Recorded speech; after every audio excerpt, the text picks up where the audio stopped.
Assalamualaikum warahmatullahi wabarakatuh. Nama saya Hadi Nur Hakim bin Hashim, bernombor matrik C19A0131. Assalamualaikum, nama saya Nur Rashad Azamai, nombor matrik C19A0597. Sejahtera, nama saya Laku Syayin, bernombor matrik C19A0128. Assalamualaikum warahmatullahi wabarakatuh. Nama saya Fitra binti Jamaluddin, bernombor kad matrik C19A0127.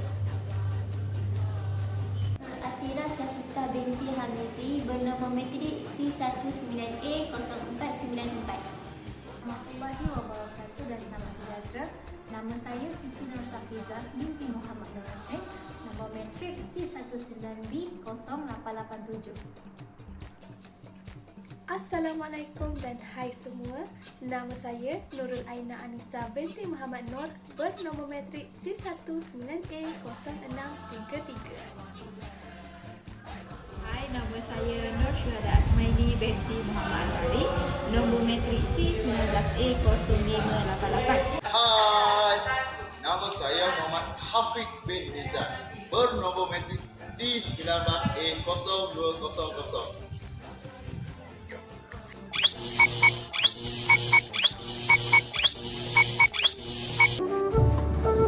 Dikir Barat merupakan satu permainan tradisional yang popular dalam kalangan masyarakat Melayu di Kelantan.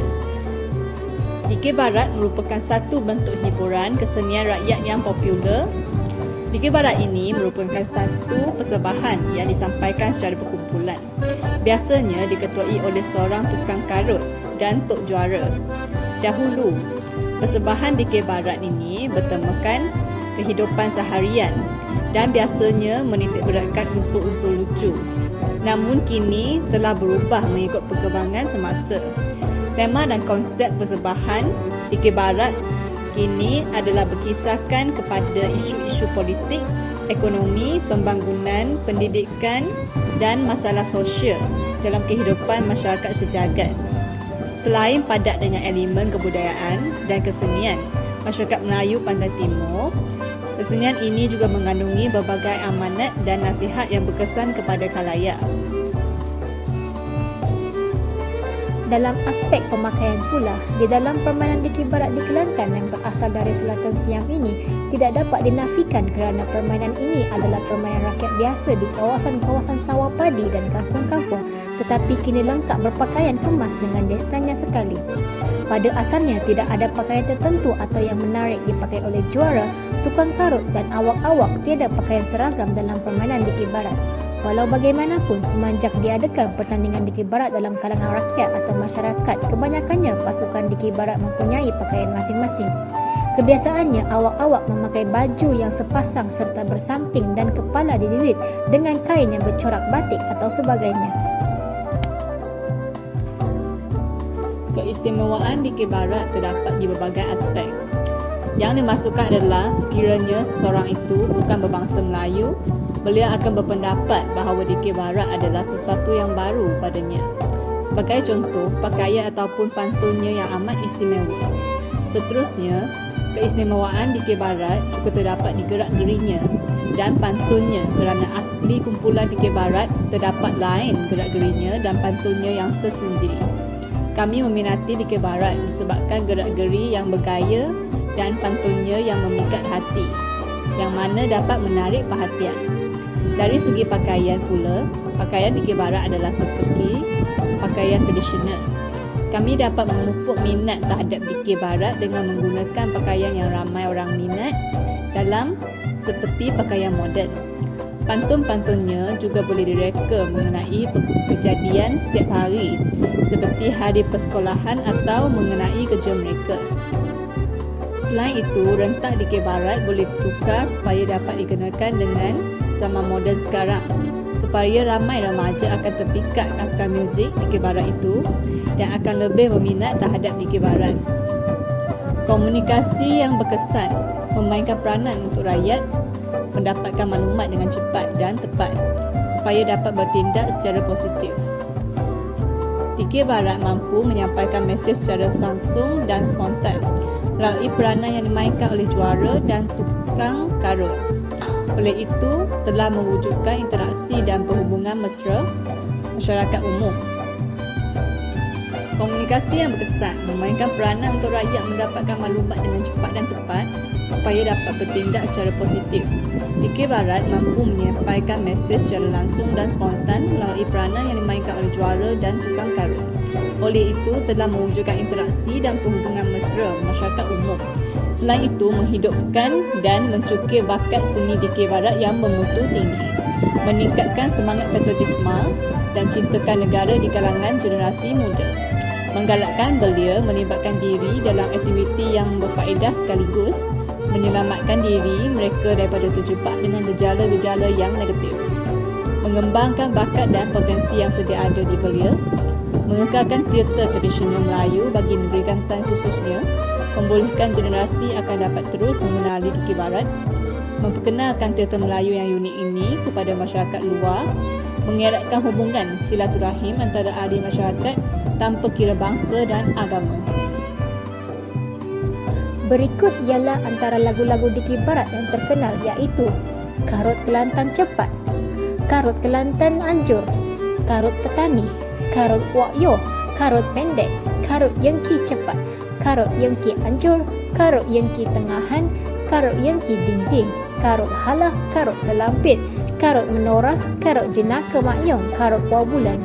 Dan terdapat juga jenis-jenis irama Dikir Barat yang terkenal dalam persembahan Dikir Barat iaitu irama asli, irama padang pasir dan yang terakhir iaitu irama Hindustan. Antara alat muzik yang digunakan dalam persembahan Dikir Barat iaitu yang pertama adalah gong. Gong merupakan alat muzik yang terpenting di dalam persembahan Dikir Barat. Gong adalah tergolong dalam peralatan muzik ideapun Melayu yang silam dan dipercayai berasal dari Asia Timur Selatan. Gong terdiri daripada pelbagai saiz untuk menghasilkan bunyi yang berbeza. Dalam persembahan Dikir Barat, ia dimainkan bersama-sama dengan gendang ibu dan gendang anak mengikut rentak dan menghasilkan pelbagai irama yang unik. Gong dipercaya sebagai alat utama dalam upacara khas dan persembahan muzik tradisional Melayu. Alatan muzik yang kedua iaitu canang. Canang turut digunakan di dalam persembahan Dikir Barat. Canang selalunya dimainkan oleh tok juara atau tukang karut ketika salah seorang daripada mereka sedang menyanyikan lagu Dikir Barat. Sesetengah kumpulan dikir menggunakan 1 hingga 2 canang agar mendapatkan bunyi yang lebih harmoni. Alat muzik yang ketiga iaitu rebana ibu atau rebana anak. Rebana merupakan alat muzik utama dalam persembahan Dikir Barat. Rebana adalah alat muzik pukul dalam persembahan Dikir Barat. Rebana berperanan mencipta irama lagu yang diperdendangkan. Pemain rebana perlulah memiliki kemahiran yang tinggi dalam aspek meningkah dan mencipta bunga-bunga irama yang unik dan menarik. Kebolehan meneroka corak irama yang rancak dan bertenaga membuatkan persembahan Dikir Barat menjadi menarik dan hebat. Seterusnya, alat muzik yang keempat iaitu kompang.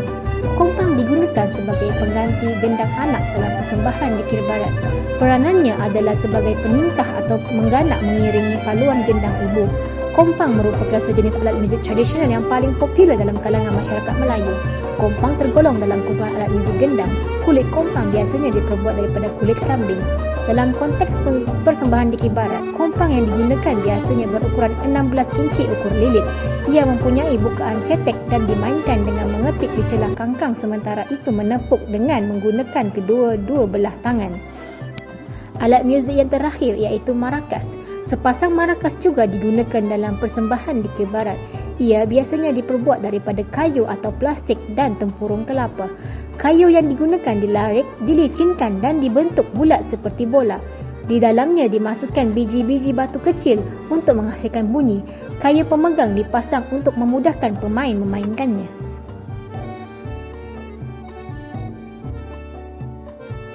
Cadangan-cadangan untuk mengekalkan Dikir Barat ialah memberikan galakan dan sokongan berupa latihan dan insentif kepada yang berminat khususnya kepada golongan muda. Selain itu, kita boleh menyelipkan atau memasukkan budaya Dikir Barat ini sebagai aktiviti kokurikulum. Seterusnya, kita juga boleh menubuhkan berbagai agensi dan institusi latihan yang berkaitan dengan kebudayaan ini. Perubahan minda masyarakat terhadap kebudayaan juga harus berlaku dengan drastiknya. Pihak kerajaan juga boleh menggubah dasar dan undang-undang berkaitan kebudayaan dan kesenian negara. Kita boleh juga menubuhkan penglibatan aktif NGO dan pertubuhan bukan kerajaan seperti Persatuan Sejarah dan lain-lain.